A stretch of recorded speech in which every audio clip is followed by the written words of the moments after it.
called me and they always say, "Why do you think you can fly?" I said, "I'm an eagle."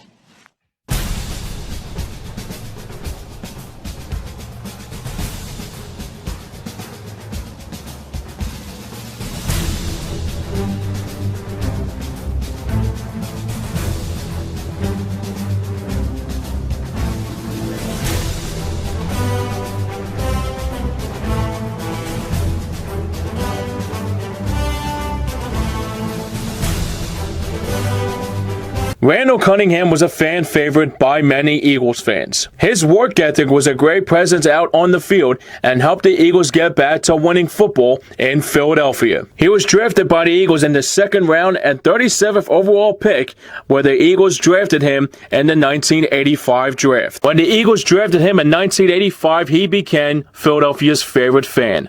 A fan that everybody wanted to dream about back in the 1980s and even in the 1990s, and his tenure in Philadelphia, they wanted to be just like Randall. Even though Eagles head coach Buddy Ryan never gave him players around him to make him into an elite quarterback, but he would show the fans off in style on any given Sunday, and something was truly special and amazing when he took the field. The game I remember for the best game probably Randall ever had in his Eagle tenure was a Monday Night Football game in 1988 where Randall took on the New York Giants. That game where Randall saw pressure in front of him and Giants linebacker Carl Banks thought he had Randall and he tried to get the sack, but he escaped the sack, was Randall, and throwing a touchdown pass to Jimmy Giles, sealing the win over the Giants in dramatic fashion. Carl Banks was probably still one of the guys asking the question about how Randall escaped his sack, and even to this day who were there at the vet that night were intrigued and even surprised of how he escaped that sack that sealed the win over the Giants, and I'm pretty sure after that game, he became a fan favorite. Another game that rings in my head back in the day when Randall took on the glory days of his Eagles tenure was in 1993 when the Eagles battled the Buffalo Bills. The Eagles were inside their own 1-yard line and the Eagles would go back to passes Randall